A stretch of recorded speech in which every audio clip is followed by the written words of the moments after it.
어머니, 정말 너무 뻔뻔하신 거 아니에요? 경민이 그 어린애가 지금 어머니 때문에 식중독 걸려서 병원에 입원해 있다고요. 그런데도 어쩜 이렇게 큰 소리 치면서 자기 잘못을 인정 안 할 수가 있냐고요. 경민이가 나 때문에 그렇게 됐다는 증거 있니? 증거 있어? 이제는 발뺌까지 하시려고요? 아, 됐고요. 경민이 입원까지 했고, 애 입원하면서 저 업무적으로 피해도 많이 봤어요. 그거 손해배상 다 해주셔야겠어요. 뭐라고? 너 정말 돈에 환장했니? 이 못된 거 같으니라고. 오냐, 알았다. 그렇게 하마. 만약에 나 때문에 문제가 있어서 그렇다면 500만 원, 아니 1000만 원 얼마든지 주마. 하지만 약속해야 될 게야. 만약에 다른 것 때문에 그런 거라면 너는 각오해야 될 거야. 알겠니? 인생라디오 사연 시청 전에 구독, 좋아요, 알람 설정 먼저 부탁드리며 인생라디오 사연 바로 시작하겠습니다. 안녕하세요. 저는 내일 모레면 곧 70대가 되는 안미자라는 사람입니다. 끝도 없이 이어질 것 같던 젊은 시절은 눈 깜짝할 사이 지나가고 벌써 할머니가 되었습니다. 그런데 집에 사람이 잘못 들어오면 패가망신 당한다는 말이 있죠? 저의 경우가 딱 이러했습니다. 판단은 여러분의 몫이니 저는 그간 있었던 일들을 차분히 들려드리도록 하겠습니다. 20대 때 결혼한 저는 남편과 금실이 좋았어요. 덕분에 저는 슬아의 세 남매를 두고 행복하게 살고 있었답니다. 그러다 큰아들이 12살이 되었을 때였죠. 산을 좋아하던 남편이 여느 날처럼 잘 다녀오겠다며 집을 나섰던 날이었죠.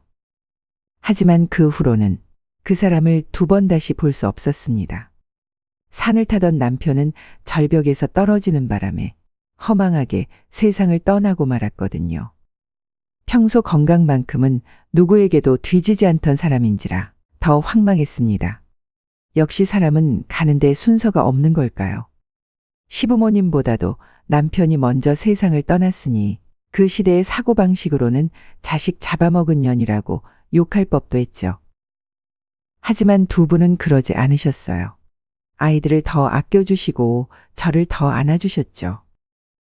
애미야, 세상에 너 혼자라는 생각은 안 했으면 좋겠구나. 이 늙은이들이 얼마나 도움이 될는지 모르겠다만 저 어린 것들 애비 없는 서름 당하지 않게 목숨 붙어 있을 때까진 힘을 보태마. 그 모습을 보며 저도 며느리가 들어오면 두 분처럼 따스하게 보듬어야지 하고 결심했던 것도 생각이 나네요. 큰 부자는 아니었지만 시댁이 비교적 넉넉한 형편이었던 터라 서울의 35평 아파트를 해주신 덕분으로 남편이 우리 곁을 떠난 후에도 생활이 어렵거나 하진 않았어요. 시부모님은 그 외 금전적인 부분들에도 참 많은 도움을 주셨습니다. 정말 고마우신 분들이었죠. 이 은혜를 어떻게 갚아야 할지 먹먹해질 정도로 말입니다. 돌아가신 지 한참이 지났지만 두 분만 생각하면 지금까지도 너무 보고 싶어서 눈물이 차오릅니다. 되돌아보면 남편이 떠난 후 큰아들이 부쩍 큰 것 같아요. 직장 생활을 하느라 바쁜 저를 대신해서 동생들 밥도 챙기고 숙제까지 봐주는 정말 착한 아들이었답니다. 둘째와 막내도 그런 큰애를 따라 건실하게 자랐고요. 아마도 아빠를 일찍 여윈 탓에 철이 일찍 들어선 거겠죠. 감사하면서도 한편으로는 마음이 아플 때도 있습니다. 그렇게 바른 청년으로 장성한 아들이 어쩌다 제 며느리 같은 여자를 만나게 됐을까요? 세상을 살 만큼 살았다고 자부한 저조차 그 곱던 모습에 깜빡 속았을 정도니 아들이라고 별 수 있었겠냐마는 속상한 건 어쩔 수가 없네요. 그만큼 큰 며느리의 존재는 우리에게 아픔이자 상처로 남게 됐으니까요. 대학을 졸업하고 중견기업에 입사해 가족들의 자랑이 됐던 아들이 결혼하고 싶다며 가족 앞에 여자를 선보였을 때 우리 모두 기뻐했습니다. 속물 같은 소리인지 모르겠지만 며느리 될 아이가 은행에 다닌다는 것도 참 좋았답니다. 나중에 알고 보니 은행도 다 같은 게 아니라더군요. 며느리가 다니는 저축은행은 제2금융권인데 채권팀에서 일한다고 했습니다. 나중에 딸애가 제게 그러더군요. 엄마, 새언니 정말 대단하다. 그게 돈 못 갚는 사람들한테 돈 받아내는 일을 해야 하는 부서라서 어지간해서는 버티기 힘들다던데? 저는 이게 어떤 의미인지 정확히 알게 되기까지는 조금 시간이 걸렸습니다. 제가 나이도 많고 은행 쪽에는 무지했기 때문에 더 그러했겠죠. 그런데 상상이나 할 수 있었겠습니까? 다정하게 웃으며 예쁘게 말하던 며느리가 시어미인 저를 회사에서 만난 빚쟁이 대하듯 할 거라고 말입니다. 이 얘기를 듣는 여러분은 무슨 일이 벌어졌을지 전혀 감이 안 오시죠? 그래요, 당연합니다. 이때 저도 그랬으니까요. 처음에는 그저 돈도 잘 벌고 심성도 고운 며느리를 얻었다며 동네방네 자랑하고 다닐 만큼 좋았습니다. 큰아들에게 꼭 맞는 짝을 찾은 것 같았어요. 큰애가 결혼할 때 번듯한 집 한 채 해주고 싶었지만 당시 저는 일을 하는 상태도 아니었고 여윳돈이 그리 많지도 않았어요. 그래서 시부모님께 받은 아파트를 팔아 좀 더 저렴하고 아담한 곳으로 거처를 옮기고 작더라도 큰애의 집을 구해주려고 했죠. 둘째는 회사 근처로 원룸을 얻어 나간 상태였으니 막내와 저 여자 둘이 살 만한 깨끗하고 작은 빌라로 알아보면 되겠다 싶었거든요. 근데 그거란 큰애가 극구 반대하는 거예요. 어머니, 괜찮아요.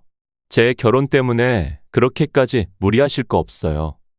그간 모아둔 돈도 좀 있고 신혼부부들한테 저렴한 금리로 전세자금 대출해주는 좋은 제도들이 얼마나 많은데요. 게다가 저 회사에서도 시세보다 낮은 금리로 빌릴 수 있는 금액이 꽤 돼요. 아시잖아요. 저희 회사 복지 좋은 거. 끝끝내 제 도움 없이 시작하겠다는 큰애에게 당시 제가 가지고 있던 여윳돈 6천만 원을 보태기로 하는 것조차 한참 동안 진땀을 뺐을 정도지 뭐예요. 큰애 상준이는 그런 애였어요. 남편이 살아있었다면 정말 아꼈을 그런 듬직한 아들이었죠. 완벽한 착각이었지만 당시에는 며느리도 아들과 같은 성정인 줄 알았답니다. 그래서 그렇게 결혼을 진행시킨 거였고요. 지금 생각해보면 누가 봐도 남편감으로 탐냈을 우리 큰아들 상준이를 잡기 위해 큰며느리가 가족 모두에게 위선을 떨었던 것 같아요. 슬프게도 우리는 모두 그것에 감쪽같이 속아 넘어갔던 거고 말이죠. 본색을 드러내기 전 큰며느리가 딸아이에게 작은 선물을 가져다 주며 여자들끼리의 수다 삼매경에 빠지는 모습을 볼 때면 그게 또 그렇게 예뻐 보일 수가 없었습니다. 장애가 있는 딸애에게조차 격이 없이 베푸는 마음씨라니 하늘이 도우셨구나 하는 생각이 들 정도였죠. 태어날 때부터 막내딸의 몸이 불편했던 건 아니었어요. 아이가 막 성인이 됐을 무렵 큰 사고를 당해 몸이 불편하게 된 거죠. 그런데도 아이는 희망을 잃지 않고 제가 할 수 있는 선에서 최선을 다하며 살았습니다. 제 오빠들이 물심양면으로 도와주긴 했지만 막내의 마음가짐 또한 훌륭했기에 가능했던 일이었습니다. 고된 과정이었는데도 결국 대학 졸업장을 따고 스펙을 쌓더니 장애인 전용으로 제법 큰 게임 회사 프로그래머가 되었죠. 여자로서는 드문 일이었습니다. 경력을 쌓아 입사 후 몇 해 뒤부터는 재택근무로 전환해 집에서 일하고 있고요. 몸은 불편해도 제 밥벌이는 충분히 하는 아이고 늘 긍정적으로 가족들을 살피는 막내가 제게는 너무도 자랑스럽지만 남들 눈에는 그저 장애인으로만 비추어진다는 사실이 속상할 때도 참 많았습니다. 그런 막내를 편견 없이 대해주는 것만으로도 저는 큰며느리에게 감사했어요. 진짜 모습을 그렇게 감쪽같이 숨기고 있다는 것도 모른 채로요. 큰며느리에게 이상함을 처음 감지한 건 애들이 결혼한 후 서너 달쯤 지났을 때였습니다. 직장 생활로 바쁠 며느리를 위해 반찬을 이것저것 만들어주기로 했죠. 큰며느리가 집에 왔을 때 잘 먹던 걸 눈여겨봤다가 그것들 위주로 반찬을 준비했습니다. 요즘 며느리들은 시모가 갑자기 들이닥치거나 택배 보내는 것도 싫어한다고들 하길래 따로 전화하지 않고 조용히 가서 경비실에 맡겼어요. 그리고 문자를 보냈죠. 세아가 반찬 몇 가지 만들어서 경비실에 맡겨뒀다. 이따가 집으로 올라가기 전에 찾아다가 저녁밥해서 같이 먹어. 바쁘더라도 끼니 거르지 말고 건강 꼭 챙기고. 집에 막 도착했을 때 보니 새아가에게서 답장이 와 있더군요. 저는 당연히 고맙다, 잘 먹겠다, 그런 내용일 줄 알았습니다. 그런데 막상 문자를 열어보니 반찬 어떤 거요? 인사도 없이 이렇게만 딱 보낸 게 아니겠어요. 영 찜찜했지만 바빠서 그러려니 이해하려 했어요. 그래서 반찬 종류를 쭉 나열해서 적어줬습니다. 그랬더니 이번에는 이렇게 오는 게 아니겠어요. 그렇게 여러 종류 해오셨으면 많이 무거우니까 남편한테 가지고 올라가라고 연락하시지 그랬어요. 그리고 불쑥 찾아오시면 어떡해요? 사람 난감하게 말이에요. 뭔가 기분이 좀 이상하더라고요. 이것저것 해서 가져오시느라 무거우셨겠다도 아니고 이걸 어떻게 받아들여야 하는 건지. 잠시 고민하는 사이 다시 문자가 들어왔습니다.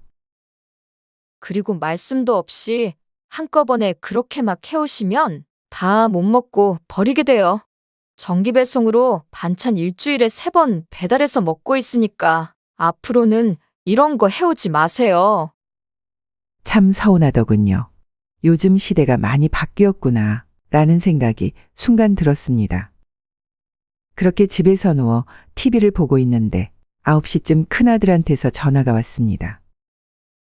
어머니, 정말 맛있게 잘 먹었어요. 근데 이거 다 들고 여기까지 오시기 힘들진 않으셨어요?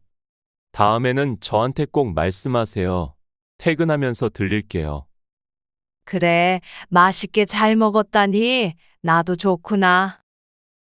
아들의 말 한마디가 어찌나 고맙던지. 그리고 그때 제가 종일 마음 쓰고 있는 거란 딸애가 끼어들더니 제 오빠에게 그러더군요. 오빠, 언니 반응은 어때? 엄마가 새언니 좋아하는 것들로 잔뜩 만들어서 갖다 준 건데. 그게 정말이야? 지연아, 혹시 지금 스피커폰으로 통화하고 있니? 제가 평소 스피커폰으로 전화를 받을 때가 많거든요. 그래서 큰애가 확인하는 듯 보였습니다. 딸애가 제게서 전화를 받아들더니 말했어요. 오빠 이제 괜찮아. 말해도 돼. 어머니, 반찬 너무 맛있어요. 이렇게 많은 반찬을 언제 다 해오셨어요? 너무 힘드셨겠다. 맛있게 잘 먹을게요. 어머님이 해주신 반찬만 먹으면 완전 건강해지겠어요. 어머니, 정말 감사합니다. 다음에 또 시간 되실 때에 부탁드릴게요. 아니 대체 이게 진정 무슨 일인지 오늘 낮에 저랑 문자를 나눴던 며느리가 맞는 걸까요? 솔직히 가증스럽기까지 했습니다. 아마도 아들이 옆에 있어서 입 바른 소리를 했던 거겠죠. 그날 이후 저는 며느리를 잘 관찰하기 시작했습니다. 그렇게 그 일은 넘어갔습니다. 그 이후로도 몇 가지 좀 거슬렸던 일들이 있었는데 자세히 다 생각나지는 않네요. 기억이 이렇듯 흐릿해진 건 아마도 문제 삼을 만큼 일이 커지지 않아서였을 겁니다. 다음으로 확실히 기억나는 일은 손주가 5살쯤 됐을 때 일이었어요. 갑자기 며느리에게서 전화가 온 겁니다. 어머니, 죄송한데요. 집주인한테 연락이 왔는데 전세금을 좀 올려달라고 하네요.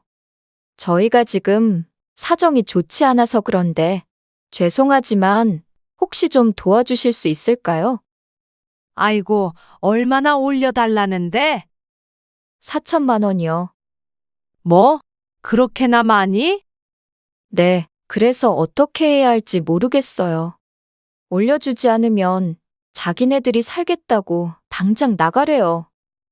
아휴, 알았다. 나도 좀 방법을 찾아보마. 그렇게 전화를 끊고 아무리 고민을 해도 뾰족한 수가 떠오르지를 않더라고요. 둘째 아들도 결혼해서 제 가정을 이루고 살고 있었기 때문에 섣불리 돈 얘기를 하기도 어려웠습니다.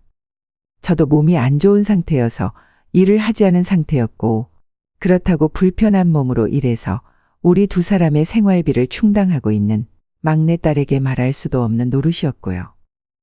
그래서 결국 저는 큰아들에게 전화를 걸었어요. 상준아, 엄마야. 집주인이 전세금을 올려달라고 했다면서? 아니, 어머니께서 그걸 어떻게 아세요? 며느라이가 전화했더라고. 얘도 너무 고민스러워서 용기 내서 나한테 도움 청한 것 같은데 3천만 원이면 너무 큰 금액이라 엄마도 이걸 어떻게 해야 할지 모르겠다. 혹시 방법 찾은 거 있니? 어머니께 절대 손 벌리지 말라고 했는데도 집사람이 그런 전화를 드렸다는 말씀이세요? 어머니, 너무 죄송해요. 절대 신경 쓰지 마세요. 엄마가 집을 담보로 대출을 받아서 줄까 하는데 우선 그렇게 하자. 알았지? 어머니, 그럴 필요 없어요. 그게 어떤 집인데요.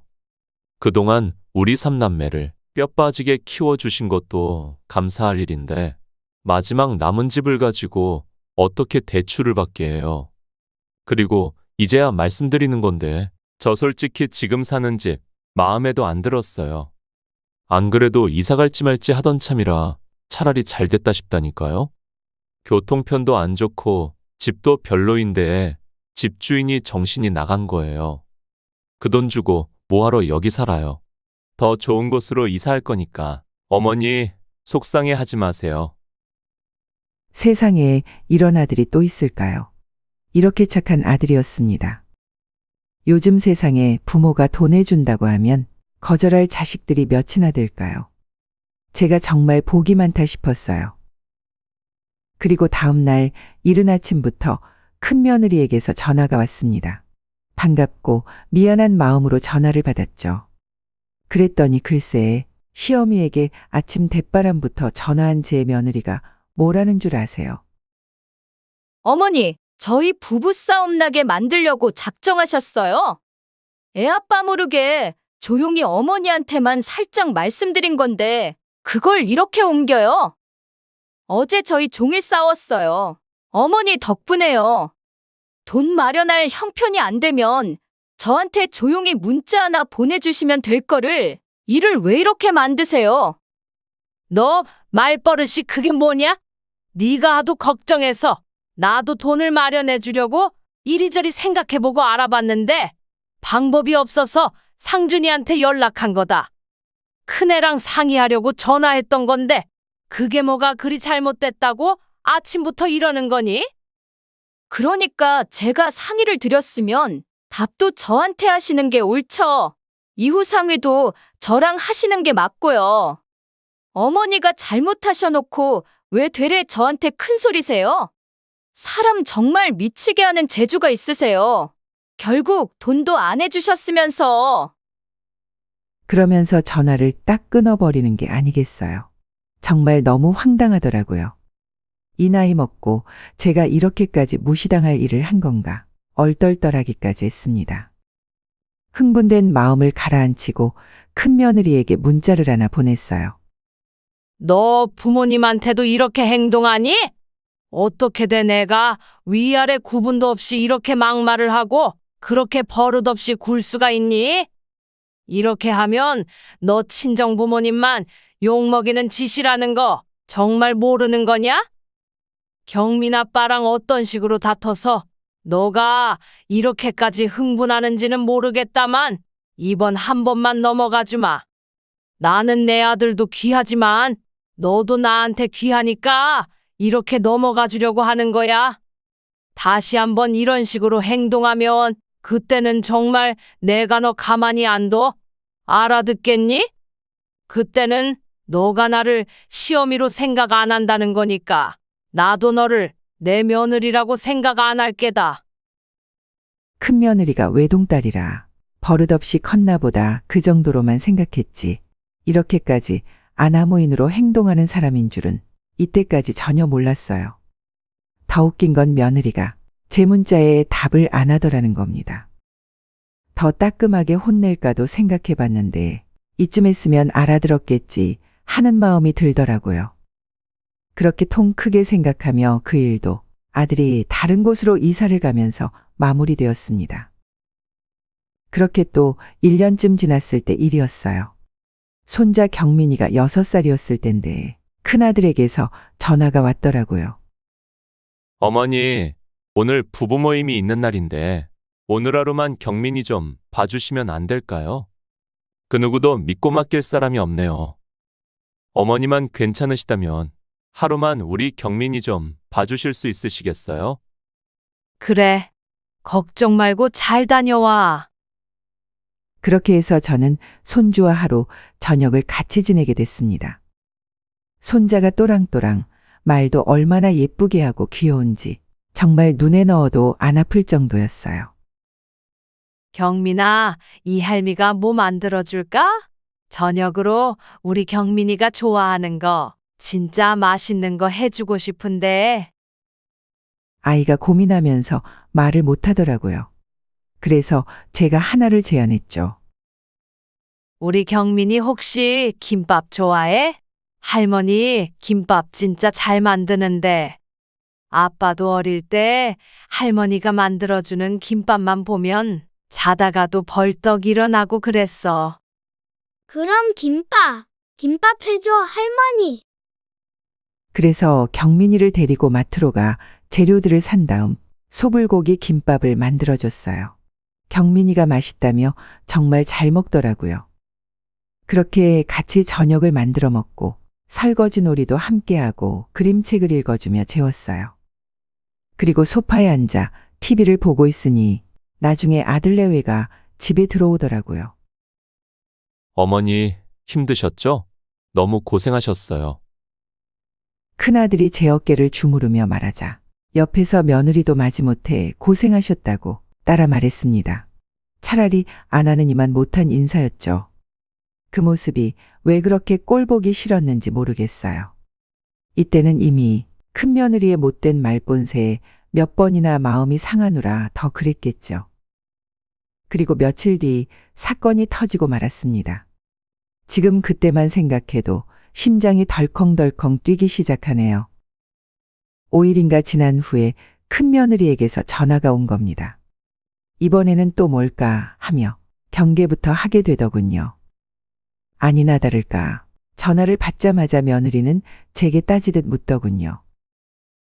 어머니, 대체 그날 저녁에 경민이한테 뭘 먹이신 거예요? 뭘 먹인 건지 모르겠는데 지금 애 온몸에 두드러기 나고 아주 난리예요. 식중독으로 입원까지 했다고요. 이거 어떻게 하실 거예요? 뭐라고? 다짜고짜 전화해서 뭔 소리야? 이해하기 쉽게 얘기를 해야지. 경민이가 입원했다고? 그렇다고요. 책임지세요, 어머니. 이렇게 소리를 지르며 따지듯 물어보는데 너무 억울하고 화가 나 참을 수가 없었습니다. 너 지금 어디냐? 내가 바로 가마. 회사라기에 당장 쫓아갔습니다. 이 버르장머리를 당장 뜯어고치지 않으면 안 되겠다는 생각에서였죠. 며느리의 회사에 도착한 후 잠시 불러세웠더니 저를 앞에 두고도 큰며느리는 고개를 뻣뻣하게 쳐들고 기고만장한 목소리로 말했습니다. 전화로 하시면 될걸. 업무 시간에 굳이 며느리 회사까지 쫓아오시고 그러세요. 어머니 같은 분들 때문에 시어머니들이 욕먹는다고요. 아세요? 하나만 알고 둘은 모르는구나. 너 같은 며느리들 때문에 시어머니들이 니네 집에선 이렇게 가르치시더냐 하며 혼내는 거다. 너같이 예의 없는 것들 때문에 괜한 며느리들도 같이 싸잡아 욕먹는 거라고. 알겠니? 그리고 업무 시간에 전화해서 막말을 퍼붓는 너는 잘못이 없고 여기를 찾아온 나만 잘못이라는 거냐? 나중에 얘기하고 싶었으면 퇴근하고 나서 전화하지 그랬어. 니네 회사 사장님 어디 있니? 이 문제에 대해선 내가 사장님이랑 면담해 보면 되겠구나. 그랬더니 큰며느리의 얼굴색이 하얗게 질리더군요. 시어머니는 낮잡아 봐도 사장님은 무서운가 보다 싶었습니다. 어머니, 정말 너무 뻔뻔하신 거 아니에요? 경민이 그 어린애가 지금 어머니 때문에 식중독 걸려서 병원에 입원해 있다고요. 그런데도 어쩜 이렇게 큰 소리 치면서 자기 잘못을 인정 안 할 수가 있냐고요. 경민이가 김밥 때문에 그렇게 됐다는 증거 있니? 증거 있어? 이제는 발뺌까지 하시려고요? 경민이가 특별히 먹은 게 없는데 어머니 다녀가시고 나서 이렇게 된 거잖아요.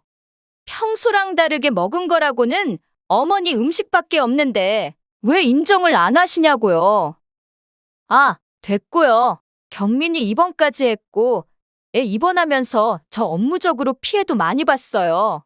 그거 손해배상 다 해주셔야겠어요. 뭐? 병원 입원비, 치료비, 저 회사 업무적으로 손해본 거에서 500만 원 주세요. 뭐라고? 너 정말 돈에 환장했니? 지난번부터 나한테 돈돈거리는데 나한테 뭐 맡겨둔 돈이라도 있는 거야? 어머, 어머니 정말 이상한 분이시네요?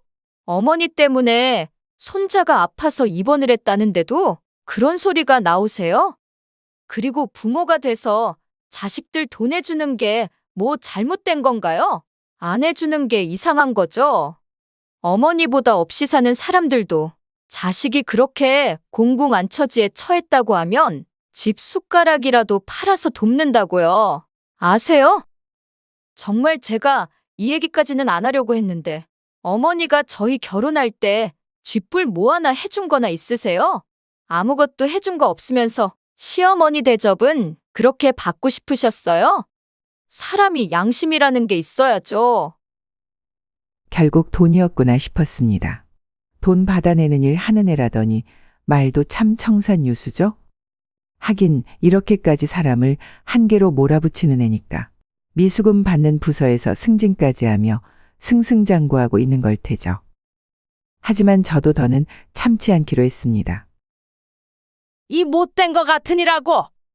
오냐, 알았다. 그렇게 하마. 만약에 내가 만들어준 김밥에 문제가 있어서 그렇다면 500만 원, 아니 1000만 원 얼마든지 주마. 하지만 약속해야 될 게야. 만약에 김밥이 문제가 있는 게 아니라 다른 것 때문에 그런 거라면 너는 각오해야 될 거야. 알겠니? 어디 해보시던가요. 어머니 말고는 이유가 없다니까요. 정말 경우가 없어도 유분수지. 이래서 차라리 속이에 경을 읽는 게 낫겠네요. 그러면서 지 사무실로 쏙 들어가 버리는 게 아니겠어요. 어른이랑 통화하다가도 먼저 전화를 끊어버리고 얘기를 나누다가도 먼저 사라져버리는 저 버릇은 대체 누가 가르친 걸까요? 큰애한테 전화했더니 아들이 병원에서 경민이를 돌보고 있다고 하더군요. 그 길로 병원으로 찾아갔습니다. 어머니, 경민이 입원한 건 어떻게 하시고 오셨어요? 또 경민 엄마가 전화드렸어요? 이 사람 참 어머니 걱정하시니까 전화드리지 말라니까. 그나저나 왜 이렇게 숨이 차세요? 그냥 식중독 증세예요. 애들한테 흔히 있을 수 있는 거요. 그러니까 걱정하지 않으셔도 돼요. 아들의 다정한 말에도 마음이 진정되지 않았습니다. 어린 경민이가 병실에서 환자복을 입고 팔에 링겔을 맞고 있는데 그 모습이 어찌나 마음 아프던지 저도 모르게 그만 울컥하더군요. 대체 언제 입원한 거야? 어제 오후에요. 경민이 옆으로 가서 제가 말했어요. 우리 경민이 많이 아파요? 아니요. 어제는 많이 아파서 배를 잡고 떼구르르 했는데 지금은 괜찮아요. 안 굴러도 돼요. 씩 웃는 경민이 얼굴에는 여기저기 붉은 두드러기가 올라와 있었어요. 속상하더라고요. 그래도 확인할 건 해야 했어요. 경민아, 최근에 뭐 먹을 때 냄새가 좀 이상했다거나 평소랑 맛이 조금이라도 달랐던 거 혹시 있었어? 아이는 골똘히 생각하더군요. 괜히 아픈 애한테 캐묻는 건가 싶어 그만두려고 했을 때 경민이가 생각났다며 소리쳤어요. 피자빵. 응? 피자빵? 응.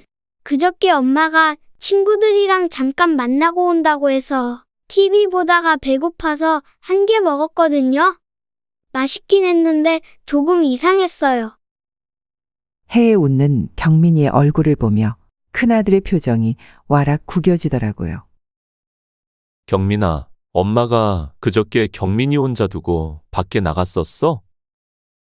애써 다정한 목소리로 제 아빠가 이렇게 묻자 손자가 맑은 얼굴로 그러더군요. 엄마가 엄마 친구들하고 쇼핑하는데 애들 없이 혼자들 오는 거라고 해서 저 놔두고 갔어요. 텔레비전 보고 있으라면서요. 그래서 저녁도 혼자 피자빵으로 먹고 그 피자빵은 어디에 있었니? 주방 서랍에 있었어요. 너무나 기가 차서 큰애 집으로 가봤더니 경민이 말처럼 주방 서랍에 피자빵이 2개 더 있더라고요. 근데 맙소사 날짜를 보니 이미 유통기한이 한참 지난 거였습니다. 어린 경민이는 유통기한을 보지 못하고 너무나 배가 고파서 그 빵을 먹었던 겁니다. 정말 분노가 차오르더군요. 어떻게 지 놀겠다고 어린 자식을 놔두고 쇼핑을 갈 수가 있는지. 확실히 범인은 피자빵인 걸로 보였습니다. 그래서 제가 며느리에게 전화해 당장 병원으로 오라고 했어요. 어머니, 회사가 장난인 줄 아세요? 어머니가 오라고 하면 만사 제쳐두고 당장 뛰어갈 수 있는 데인 줄 아시냐고요. 그래요. 고분고분하게 알았다고 할 애가 아니었죠. 그럼 나는 장난처럼 보이냐? 너가 애초에 이런 사단을 만들어 놓지 않았다면 나도 이런 말 안 한다. 근데 너가 그랬잖니? 나 때문에 애가 식중독 걸렸으니 500 내놓으라고. 500이 걸린 문제인데 안 급해. 잔말 말고 오라면 빨리 와라. 돈 얘기가 나오니 더는 아무 소리 없이 큰 며느리가 회사에서 왔습니다. 저는 며느리를 끌고 경민이 담당 선생님 방으로 갔습니다. 큰애 집에서 가져온 피자빵도 들고서 말이죠. 그리고 의사 선생님에게 물었어요. 선생님, 얘가 어제 이 피자빵을 먹었다고 하더라고요.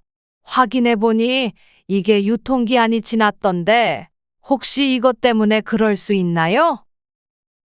의사가 제 손에 있던 피자빵을 가져가 비닐을 조금 열고 냄새를 맡아보더니 고개를 끄덕이시더라고요. 선생님, 손주 말로는 먹을 때 맛이 평소랑 좀 달랐대요.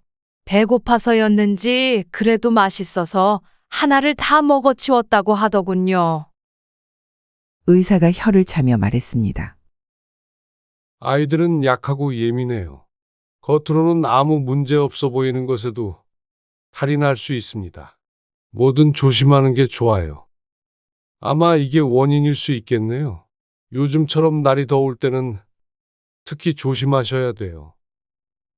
설명을 들은 저는 며느리와 함께 진료실을 나왔습니다. 그리고 며느리에게 말했죠. 의사 선생님 말씀 잘 들었니? 큰 며느리가 기어들어가는 목소리로 대답하더군요. 네, 경민이한테 얘기 들어보니 너 애를 혼자 두고 밖에 나갔다며? 그게 친구들이랑 약속이 있는데 애 아빠가 갑자기 회사에 가는 바람에 봐줄 사람이 없어서요. 그래서 애를 혼자 두고 나갔다고?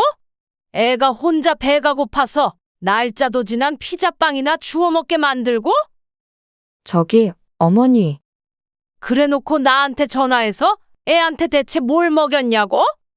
지가 한 짓은 생각도 안 하고 고작 한다는 소리가 나 때문에 애가 식중독에 걸려? 그래서 500만 원을 달라 해.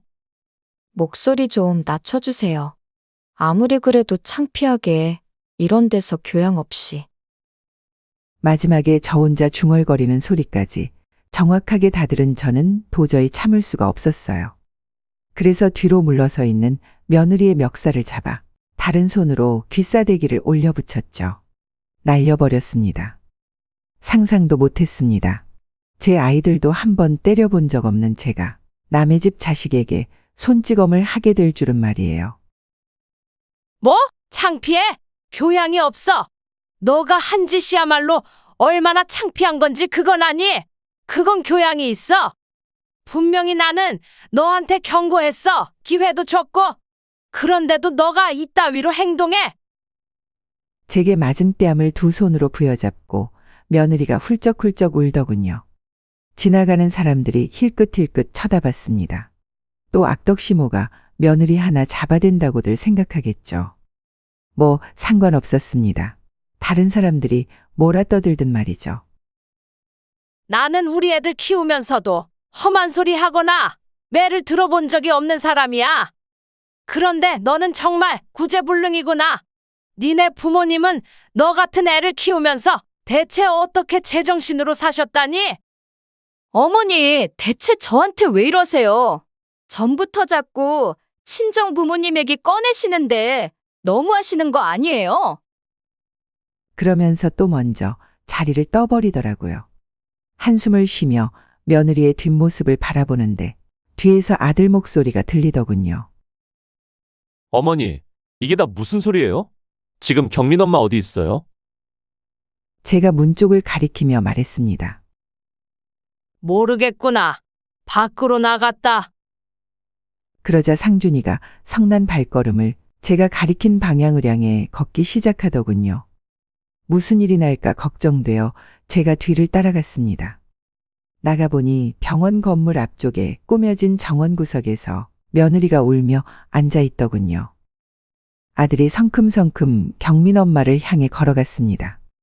저는 그 자리에 서서 그런 큰애를 지켜봤어요. 제 배 아파 낳은 아이지만 큰애가 저렇게까지 화가 난 건 처음 보는 일이었거든요. 그래. 주말에 애를 혼자 두고 밖에 나갔었다고?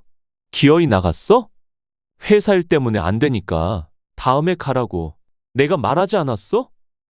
아니, 이미 약속이 다 되어 있는데 어떻게 그렇게 갑자기 취소를 하냐고. 게다가 6살이면 혼자 집에서 놀고 먹고 다 할 수 있는 나이라고. 그렇게 걱정되면 당신이 회사 안 나가고 애 봤으면 됐잖아. 다들 왜 나한테만 난리냐고. 큰 며느리는 울먹이면서도 제 할 말 다 하더군요. 두 사람이 그간 어떤 식으로 충돌하며 살아왔을지 생각하니 기가 막혔습니다. 뭐? 이 여자가 정말 두고 보자니까 어이가 없네? 당신 미친 거야? 애가 몇 되는 것도 아니고 경민이 딱 하나인데 하나 있는 아들도 제대로 못 봐서 이런 꼴을 만들어 놓고 뭐가 어쩌고 저째? 지 잘못은 생각도 안 하고 어머니께 무슨 버르장머리가 그러냐고. 어떻게 어머니께 그따위로 말을 할 수가 있어? 와, 어머니 진짜 대단하다. 그 사이에 또 그걸 다 고자질에 바치셨어? 정말 존경스럽다. 존경스러워. 아들한테 며느리 험담하며 일러 바치는 재미로 사시네. 전에도 그러시더니 아주 습관이네, 습관이야. 며느리가 그렇게 저를 한껏 비아냥거리자 아들은 참지 못하고 안절부절 못하더군요. 아무리 힘들어도 늘 웃으며 가족을 챙기던 아들의 그런 모습을 보는 건 어미로서도 너무 마음이 아팠어요. 며느리가 물건은 물건이더군요. 그런 상황에서도 제 잘못은 생각도 못하고 뺨을 감싸진 채로 아들을 향해 소리쳤습니다. 그렇게 엄마가 좋으면 엄마랑 살아. 경민이 키우면서 당신 동생이랑 오순도순 넷이 얼씨구나 살면 되겠네. 당신이 좋아 죽는 엄마한테 애도 보라고 말해. 그럼 이런 일도 안 일어나고 아주 환상이겠다. 그치?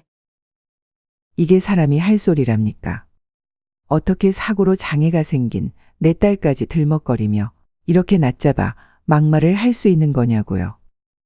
며느리의 고함은 거기서 그치지 않았습니다. 나도 좀 쉬는 날이 있어야지. 어떻게 맨날 일 아니면 애냐고. 먹고 싶은 거, 놀고 싶은 거 다 포기하고 왜 애 엄마로만 살아야 하는데. 너네 엄마도 그렇고 왜 나한테만 야단법석인 건데? 그 순간 아들이 손을 들어 며느리의 귀싸대기를 다시 한번 힘차게 날리더라고요. 며느리가 신고하겠다며 고래고래 소리를 질렀습니다. 그렇게 며느리는 아들을 가정폭력으로 신고했고 경찰이 와서 큰애를 잡아갔어요. 어떻게 해야 할지 모르는 제게 아들이 침착하게 그러더군요. 이런 여자랑은 더는 못 산다며 이혼할 거라고요. 알고 보니 그간 큰 며느리가 돈 문제로 몇 번인가 사고를 쳤다네요. 며느리는 분수에 안 맞게 고급 자동차를 사서 부부싸움을 야기했고 아들 몰래 대출받아 친정에 돈을 5천만 원이나 줬다고도 했어요. 그래서 제게 그렇게 돈돈거렸던 걸까요? 아들이 그걸 알게 되고 두 사람의 관계가 급속도로 안 좋아졌는데 이런 일까지 벌어지게 된 거였죠. 이혼할 뜻을 확고하게 하자 며느리가 겁이 났던지 폭행으로 신고한 것도 자진해서 고소를 취하했습니다. 단순 폭행의 경우 신고자가 고소를 취하하면 아무 문제도 생기지 않는다네요. 이렇게 해주면 우리 애가 이혼 얘기를 없던 걸로 할 거라고 생각했나 봅니다. 하지만 큰애는 뜻을 굽히지 않았어요. 아들은 며느리가 저지른 금전적인 만행과 제게 한 협박성 피해보상 내용 등을 기반으로 이혼 소송을 했습니다. 둘의 재산이라고 해봐야 전세보증금 중 대출을 뺀 나머지가 전부인데 그것마저도 며느리에게 돌아간 건 별로 없었다고 했습니다. 제 아들까지 속여가며 친정에 돈 바치고 카드값에 차 할부금, 본인이 싸지른 똥을 치워야 했으니까요. 그리고 더 웃긴 건 보통 자식들은 애미가 키우는 게 당연지사인데 며느리는 당당하게 양육권을 포기해버리더군요. 돈이 없다면서 말이죠.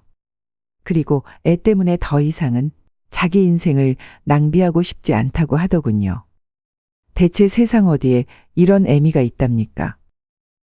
그렇게 아들과 며느리의 악연은 끝이 났습니다. 아들은 이혼 후 저희 집으로 들어오게 됐고 경민이는 제 고모와 아주 찰떡이 됐습니다. 고모 그러면서 같이 그림 그리기도 하고 책도 읽고 아주 잘 지내고 있답니다. 악담처럼 퍼부은 며느리의 말처럼 우리는 지금 네 식구가 함께 지내고 있네요. 경민이는 제 엄마와 살 때보다 더 즐겁고 행복하게 지내고 있어요. 유치원 선생님들도 애가 정서적으로 훨씬 더 안정된 게 눈에 보일 정도라고 말할 정도니까요. 이후 며느리의 소식은 아주 우연히 알게 됐습니다. 건너 아는 사람을 통해서요. 이래서 사람은 바르게 살아야 하나 봐요. 의외로 세상은 좁고 결국 모든 사람은 실타래처럼 관계 속에 얽혀 있다는 말이 진짜구나 싶었거든요. 우리 아들 몰래 돈 문제로 사고친 것들이 밝혀진 것 외에도 몇 건이 더 있었나 봐요. 그거 이자 갚느라 허덕이고 있다고 합니다. 소속 은행에서 빌린 돈조차 갚지 못해서 신용불량자 신세가 돼 회사에서도 잘렸다고 했고 본인이 서민들에게 돈 갚으라고 채권 추심을 했듯 이제는 이전 동료들에게 채권 추심을 당하느라 숨도 제대로 못 쉬고 산다더군요. 듣자하니 제 아들 상준이를 믿고 일을 더 크게 벌인 모양이더라고요. 아들 회사가 중견기업이긴 하지만 상당히 탄탄한 곳이라 이름만 대면 다들 알 정도로 자금력도 좋고 기업 가치도 높은 곳이거든요. 결국 원금 갚는 건 턱도 없으니 이자라도 갚으려고 하루 일을 3탕 4탕을 뛴다더군요. 그렇게 하면서도 곧 파산 신청하고 개인회생 신청할 것 같다고 합디다.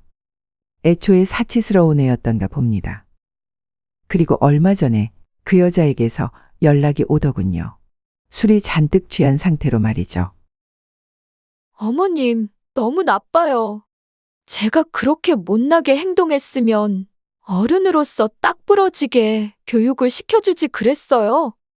근데 이게 뭐예요? 어머님이 나를 미워하기만 하고 이 며느리를 못마땅하게만 생각하시고 별다른 조치가 없어서 제가 기고만장했던 거 아니에요. 뭐라고? 너가 언제 내 말을 들은 적이나 있었니? 내가 한마디 하면 따박따박 말대꾸하면서 대들었던 게 누군데? 그리고 누가 네 어머니야? 꼴도 보기 싫으니까 어머니의 어짜도 꺼내지 마라. 저 너무 힘들어요. 우리 경민이도 보고 싶고, 제 남편도 보고 싶고, 너무 힘들어서 죽을 것만 같아요. 어머니, 저 좀 살려주시면 안 될까요? 한 번만, 딱 한 번만 더 기회를 주세요. 방금 기회를 달라고 했니? 너 같으면 자식 새끼 버리고 지 인생 살겠다고 이혼한 전 며느리를 받아줄 거라고 생각하니? 아, 그리고 너 말 한 번 잘했다. 너 1년 5개월 동안 한 번도 양육비 보내지 않았지? 그 돈이 그렇게 아깝더냐? 그 돈은 네 자식 경민이를 위해 쓰일 돈인데 기본적인 애미 노릇도 못하면서 살려달라고 기회를 달라고? 뭐 우리 아들이 보고 싶다고? 너는 여전히 참 뻔뻔하구나. 어머니, 잘못했습니다. 나한테 잘못한 거 없다. 네 자식 경민이 보고 싶으면 기본적인 양육비부터 전부 보내.